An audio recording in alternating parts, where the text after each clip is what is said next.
Hello दोस्तों, राधे राधे। आप लोग कैसे हो? कमेंट बॉक्स में ज़रूर बताना। तो फ्रेंड, आप लोग के बीच में बहुत ही सुंदर पति पत्नी का नोक झोंक लेके आए हूँ। कमेंट बॉक्स में बताना कि मेरा प्यारा सा वीडियो कैसा लगा आप लोगों को।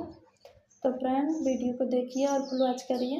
और तबीयत भी नहीं सही है, तो आइए आप लोग गाना सुनिए।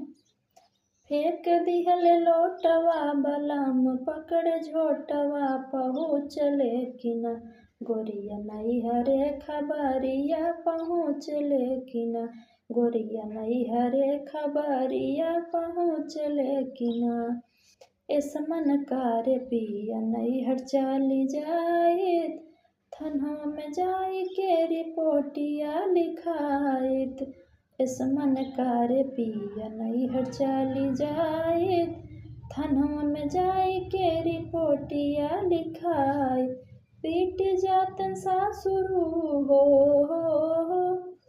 पीट जातन सासुरु संग में ससुरिया कराई दे इतना इनके दहिया के मलीसिया कराई दे इतना इनके दहिया के मलीसिया कराई दे इतना फेंक दिहल लोटवा बलम पकड़ झोटवा पहुँच लेकिन गोरिया नहीं हरे खबरिया पहुँच लेकिन गोरिया नहीं हरे खबरिया पहुँच लेकिन इस मन कार पिया नहीं हर चाली जाए थनवा में जाए के रिपोर्टिया लिखाए पीट जातन भासुरु हो पीट जातन जेठवायो संग में जेठानिया कराई देना इनके दहिया के मलीसिया कराई देना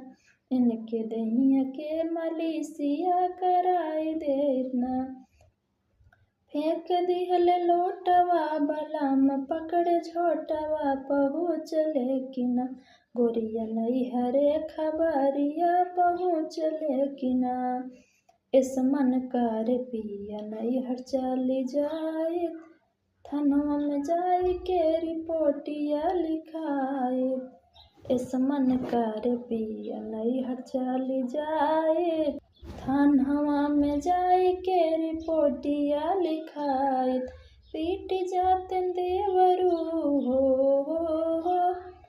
पीट जातन देवरू संग में देवरानिया कराई देना इनके दहिया के मलीसिया कराई देना इनके दहिया के मलीसिया कराई देना फेंक दिहल लोटवा बलम पकड़ झोटवा पहुँच लेकिन गोरिया नहीं हरे खबरिया पहुँच लेकिन। तो फ्रेंड, हमारा प्यारा सा गीत आप लोग कैसा लगा कमेंट बॉक्स में बताना। बाय, मिलते हैं नेक्स्ट वीडियो में नेक्स्ट गाने के साथ। तब के लिए बाय बाय, राधे राधे।